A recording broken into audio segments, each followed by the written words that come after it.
मुनि मृकंड सुत की गाथा सुची, अजहु विज्ञ जन गाई सुनावे। बड़े भागी नर नारी सोई जो, सांब सदा शिव को नित ध्यावे। जय भोलेनाथ की सभी भक्तों को सादर प्रणाम। भक्तों, आप हमारे चैनल पर नियमित प्रातः 5:30 बजे शिव महापुराण की कथाएं श्रवण करते हैं। साथ ही प्रातः 5 बजे श्रावण मास महात्म्य की कथाएं भी श्रवण करते हैं। सभी वारों की कथाएं, तिथि ज्ञान इत्यादि की जानकारी आपको हमारे चैनल के माध्यम से दी जाती है। भक्तों, यदि अभी तक आपने चैनल को सब्सक्राइब नहीं किया है तो अवश्य ही कर लें। साथ ही बेल आइकन भी प्रेस कर लें, जिससे आने वाले हर नए वीडियो का नोटिफिकेशन आपको समय पर मिल सके। शिव महापुराण के कल के अध्याय में आपने महेश्वर के सगुण और निर्गुण भेद, ज्ञान उपदेश, अनुष्ठान का विधान, पाशुपत व्रत का रहस्य, उपमन्यु की भक्ति, उपमन्यु की कथा का रसपान किया था। भक्तों, आज के इस अध्याय में श्री कृष्ण को पुत्र प्राप्ति, शिव गुणों का वर्णन, अष्टमूर्ति वर्णन, गौरी शंकर की विभूति, पाशुपति, ज्ञान योग, शिव तत्व वर्णन, शिव शक्ति वर्णन की कथा का रसपान करेंगे। तो चलिए भक्तों, वीडियो शुरू करते हैं। संसार के सृष्टिकर्ता, पालन करता और संहार करता भगवान शिव को प्रणाम कर सूत जी बोले, हे ऋषिगणों, मैंने आपके द्वारा पूछी गई हर कथा को आपको सविस्तार सुनाई है। ये सभी कथाएं अंतःकरण की कालिमा को नष्ट करने वाली हैं। शुद्ध अंतःकरण द्वारा ही देव लीलाओं के रहस्य खुलते हैं तथा उनके प्रति निष्ठा जागती है। बिना देव उपासना के शिव तत्व को नहीं जाना सकता। ऋषिगणों, आप कथा रसिक हैं, यह मैं जान गया हूँ। आप आगे किस कथा के विषय में सुनना चाहते हैं? सूत जी के प्रश्न को सुनकर ऋषि बोले, हे सूत जी, भगवान श्री कृष्ण ने उपमन्यु को दर्शन देकर उन्हें पाशुपत व्रत करने की आज्ञा प्रदान की, परंतु इस व्रत का ज्ञान उन्हें कैसे मिला? यह बात सुनकर वायुदेव बोले, हे ऋषियों, श्री कृष्ण ने अपनी इच्छा अनुसार अवतार लिया और फिर सांसारिक मनुष्यों की भांति पुत्र कामना की प्राप्ति हेतु तपस्या करने मुनियों के आश्रम में पहुँचे। वहाँ उन्होंने जटाजूट धारण किए, भस्म रमाए, त्रिपुंड का तिलक लगाए मुनि उपमन्यु को देखा। श्री कृष्ण ने उनकी 3 परिक्रमा की तथा प्रणाम कर उनकी स्तुति करने लगे।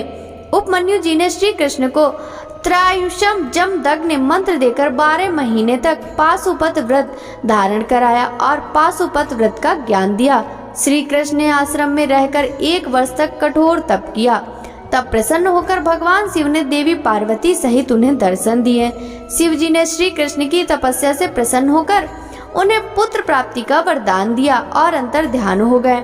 वर के प्रभाव से श्री कृष्ण को अपनी पत्नी जाम्बवती से सांब नामक पुत्र की प्राप्ति हुई। वायुदेव बोले, हे मुनियों, एक दिन श्री कृष्ण जी ने उपमन्यु मुनि से कहा, हे महर्षि, आप मुझे देवादिदेव भगवान शिव के पाशुपत व्रत के ज्ञान को बताइए। पशु कौन है और वे किस रस्सी से बंधे हैं और उससे कैसे मुक्त होते हैं? शिव जी पशुपति कैसे कहलाएं? कृपा कर मेरी इन जिज्ञासाओं को शांत करें।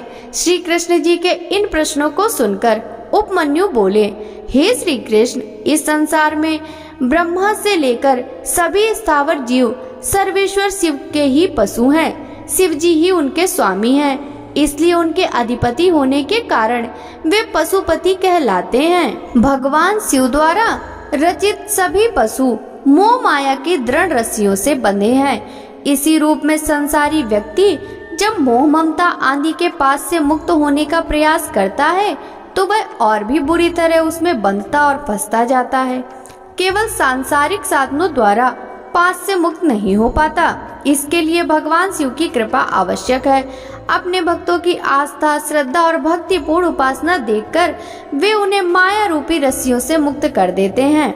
माया के 24 तत्वों से ही जीव बंधा रहता है। अपने जीवों को इन बंधनों में बांधने वाले स्वयं भगवान शिव ही हैं। वे उन्हें विषयों में बांधकर उनसे अपने कार्य कराते हैं। जो इन विषयों में आसक्त होकर भोगों की कामना से व्यवहार करता रहता है वह पशुता से मुक्त नहीं हो पाता।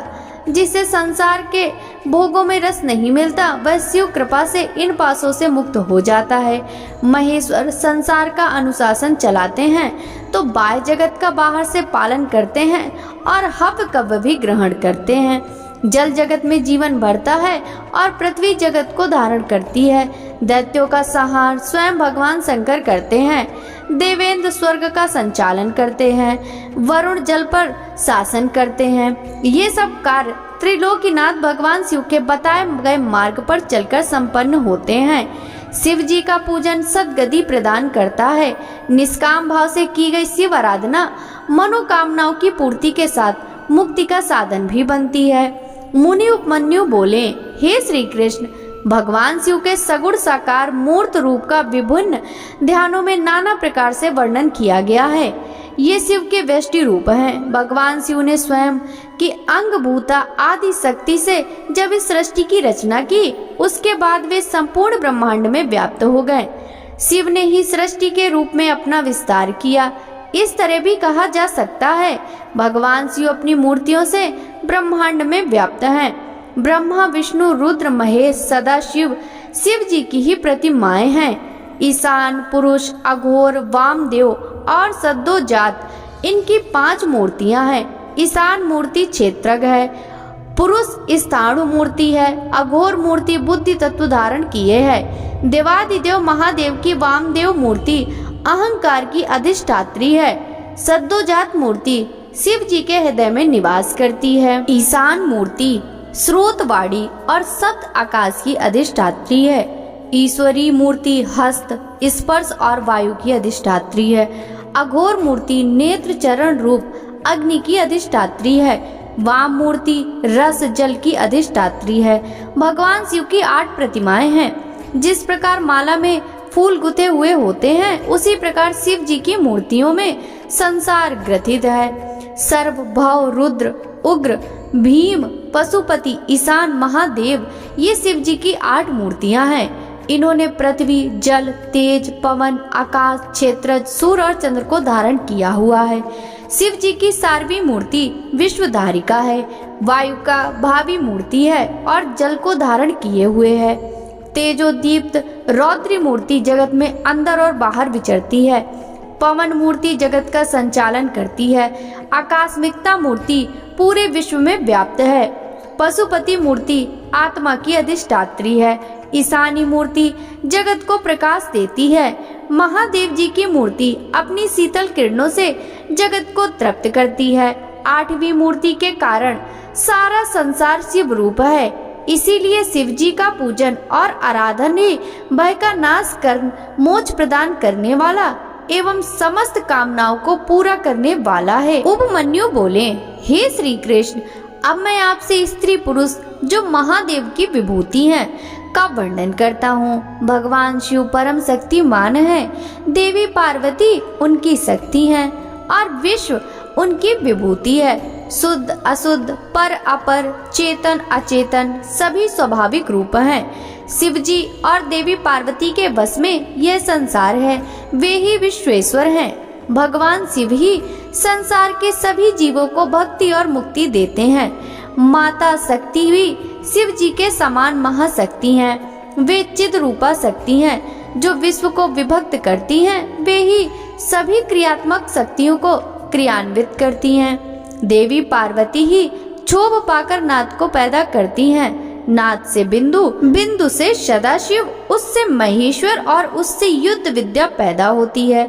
ईश्वर की वाणी शक्ति है। इस संसार को रचने वाली शक्ति है। इस संसार में स्त्रियों पुरुषों की विभूति भगवान शिव और देवी पार्वती पर आश्रित है। शिव क्षेत्रज्ञ हैं और देवी क्षेत्र रूपा हैं। पार्वती जी पृथ्वी रूप हैं और शिव जी आकार रूप हैं। शिव समुद्र रूप हैं तो पार्वती जी तरंग रूपा हैं। हे श्री कृष्ण, इस प्रकार मैंने आपको सर्वेश्वर शिव की विभूति सुना दी। शिव भक्तों को सायुज्य की प्राप्ति होती है और भगवान शिव का भजन कीर्तन करने से समस्त पापों का नाश हो जाता है। उपमन्यु बोले, हे कृष्ण जी, इस संसार में सभी जीव मोह माया के पास में बंधे हुए हैं, इसलिए भगवान शिव के स्वरूप को वे जान नहीं पाते। भगवान शिव के अविकल प्रभावों का वर्णन ऋषि मुनिगण करते हैं। भगवान शिव को अपर ब्रह्म रूप से ब्रह्मात्मक, अनादि अनंत रूप से महादेव तथा भूत इंद्री अंतकर प्रधान विस्मयात्मक में अपरम ब्रह्म एवं चेतनात्मक परम ब्रह्म कहलाते हैं। ये बहुत विशाल है और विश्व का विस्तार करने वाला है और ब्रह्म कहलाता है। विद्या और अविद्या ब्रह्म के रूप हैं। चेतना और अचेतना विद्या विद्या के ही रूप हैं। विश्व भगवान शिव रूप है और संसार के सभी जीव भगवान शिव के अधीन हैं। त्रिलोकीनाथ भगवान शिव तो सत असत दोनों के स्वामी हैं। वे ही सत असत को क्षर अक्षर करते हैं। सभी प्राणी क्षर अवयव एवं अक्षर हैं और परमात्मा के रूप हैं।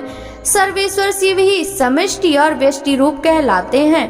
वे ही संसार के परिवर्तक और निर्वर्तक हैं। वे ही आविर्भाव और तिरोभाव का कारण हैं।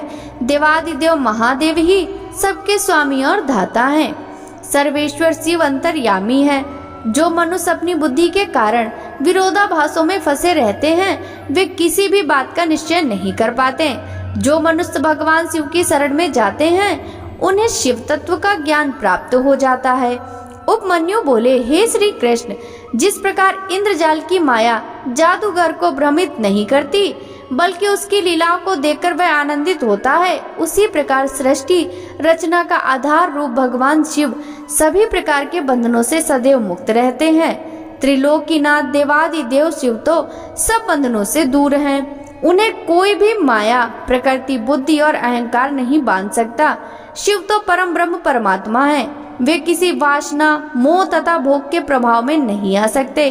बंधु अबंधु, नियता, प्रेरक, प्रति, गुरु, त्राता, अधिक, समान, कांक्षित, अकांक्षित, जन्म मरण, विधि निषेध, मुक्ति बंधन, कोई भी सर्वेश्वर की राह में आगे नहीं आ सकता। देवादिदेव महादेव सारे संसार में व्याप्त हैं। सृष्टि से पूर्व शिव थे। सृष्टि के बाद सृष्टि रूप भी शिव है और सृष्टि खत्म होने के बाद भी शिव ही अवशिष्ट रहेंगे। यह ज्ञान ही समस्त दुखों को समाप्त करने वाला है। यही शिव उपासना और शिव आराधना का प्रतिफल है। सदा शिव के सच्चे स्वरूप को जिस प्राणी ने समझ लिया वह कभी मोह के वश में नहीं होता। हिरण्यबाहु भी शिव रूप से काल के अग्रभाग हैं। हृदय के मध्य में सर्वेश्वर शिव का ही वास है। जो भगवान शिव का परम भक्त है उसको संसार में हर मनोवांछित फल की प्राप्ति होती है। उपमन्यु बोले, हे श्री कृष्ण, परम ब्रह्म परमात्मा शक्तिशाली और विलक्षण वाले एक ही रूप हैं। सूर्य किरणों के समान ही उनकी कीर्ति दे दीप्यमान है। इच्छा, ज्ञान और क्रिया रूप में उनकी अनेक शक्तियां विद्यमान हैं।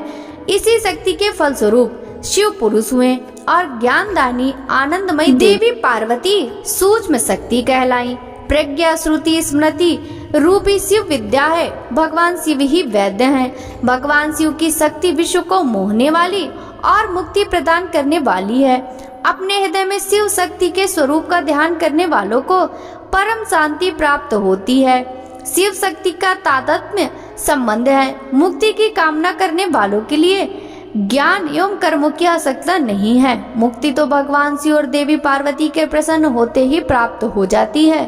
भगवान शिव के प्रसन्न होते ही मुक्ति सुलभ हो जाती है। भगवान शिव की भक्ति उन्हें प्रसन्न करती है। देवाधिदेव महादेव जी ने भक्ति भावना रखने वाले जीवों को मुक्ति मिल जाती है। सांग और अनग दोनों सेवा भक्ति कहलाती हैं। सर्वेश्वर शिव की ध्यान साधना तप करने से समस्त कामनाएं पूरी होती हैं। तप, कर्म, जप, ज्ञान, ध्यान और चंद्रायण व्रत तप है। परमेश्वर शिव का नाम जपने एवं चिंतन करने से भगवान शिव की कृपा प्राप्त होती है। शिव शास्त्रों में भी इस ज्ञान का वर्णन है। भक्तों, आगे की कथा का वृतांत हम कल के अध्याय में श्रवण करेंगे। शिव महापुराण की यह कथा यदि आपको अच्छी लगी हो तो इस वीडियो को लाइक कर ज्यादा से ज्यादा भक्तों के साथ शेयर कीजिएगा। साथ ही वीडियो के कमेंट बॉक्स में हर हर महादेव जरूर लिखिएगा, जिससे भगवान शिव देवी पार्वती की कृपा दृष्टि सदा सर्वदा आप पर इसी प्रकार बनी रहे। आपसे मिलते हैं शिव महापुराण के अगले अध्याय की कथा के साथ। तब तक सभी भक्तों को हरे कृष्णा, राधे राधे, हर हर महादेव।